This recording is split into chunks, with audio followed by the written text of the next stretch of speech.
Parents, when did you realize you had failed your children? From the day he was born, my son just came out wrong. We showered affection on him and really tried to give him a happy childhood. But from the day we brought him home from the hospital, he was miserable. He cried for 13 months straight. He cried until he had no voice left and kept crying. You could see his little face scrunched up and no sound coming out, totally hoarse. Once he got over the crying stage, we thought we were out of the woods.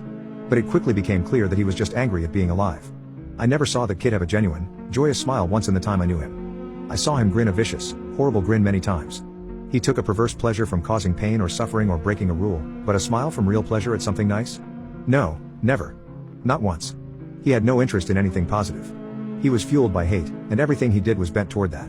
As soon as he could walk, his mission in life was to destroy things. He would break or try to break anything that came in his range. When he grew older, he became more and more unmanageable. Therapy and meds were hopeless. He would bite, kick, scream, scratch and spit at anyone trying to do anything with him. He was kicked out of school twice before he was 9. The next school put him in a special class that kept him away from the other students. We had to install a door and lock on the kitchen because he would steal knives and use them to gouge the walls and furniture or chase people with them. When he was 10, he stabbed me with a kitchen knife in the hip and butt. I still have the scars.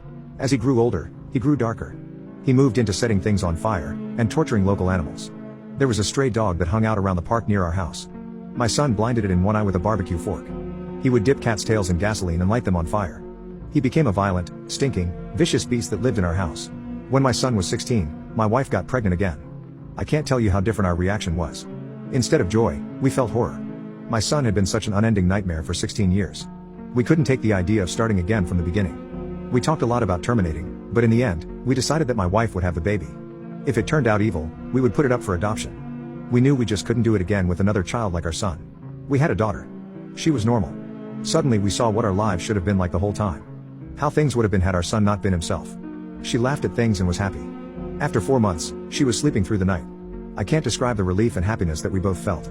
Up until that time, whatever mistakes I made, I'd always tried to do the best for my son. I tried to love him and care for him, I really tried. But when my daughter was born, my wife and I both instinctively just turned toward her. She became our focus, not from malice, but just because she was so much easier. She was so happy and sweet. Every moment we were with her was like magic.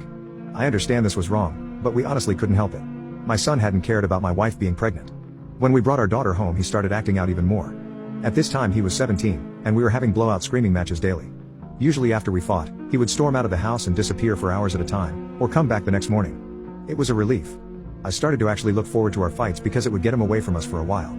After the birth of our daughter, my relationship with my son was almost entirely gone. Our only real interactions were screaming at each other. My wife was even worse with him, she just had nothing left.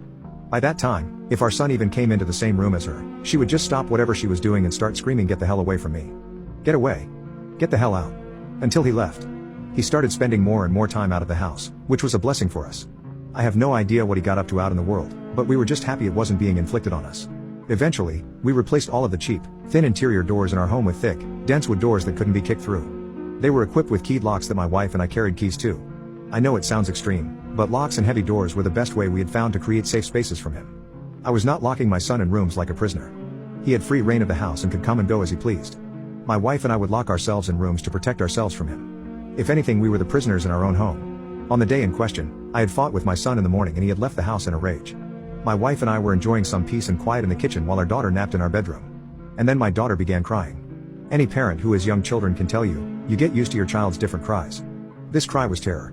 The second we heard it, my wife and I were both out of our chairs and running to the room. My son was in the room. We lived in a bungalow, and the bastard had climbed in the window to get to her. He was standing over her crib with a steak knife in his hand. I have no idea where he got it, but it wasn't one of ours. He had broken her skin twice already. Once in the belly area and once on her arm. I could see blood running down.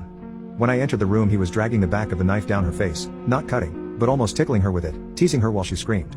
He looked up at us and smiled. Before I knew what I was doing, I was instinctively moving, running to put myself between them. Even with that, my wife got there faster. It was like a movie on fast forward. She got to our son and bashed his hand away, knocking the knife across the room. She then shoved him with her whole body weight, so hard that he flew away from the crib and bounced off the wall.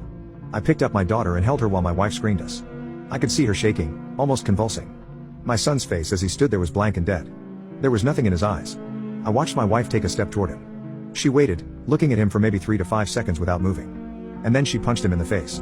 Now until this point, you may have been picturing my wife as a typical woman. Small frame, dainty, delicate. This is not the case. My wife does have a small frame, but dainty and delicate she is not. Never has been since I've known her. Since her early teens, my wife has been a boxer.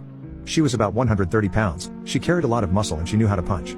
I had 70 pounds on her back then. I have no doubt that in a real fight between me and her she could have and would have pounded me flat. Neither of us had ever laid a hand on our son in anger before, but something broke in her that day. All the years of anger and pain and sorrow and frustration just came pouring out. When she hit him, his head snapped back and blood started pouring out of his nose. He hardly reacted. He just looked at her with his shocked expression like he didn't know how to process what had just happened. She waited another second. And then she hit him again. I could have reached out and stopped her. I could have dragged her out of the room, taken her away, calmed her. I didn't. I just stood there and watched while she systematically started to pound him to a pulp.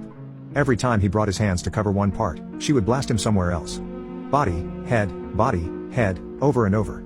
He started screaming, crying out, and yelling for her to stop. It's the most genuine reaction I'd ever seen him have to anything in his whole life. But she wasn't stopping. I watched her ramping up, hitting harder, faster, working him like a heavy bag. He tried to swing at her and she slipped him easily. She was on autopilot, sinking down into her training. I stood there watching for a minute.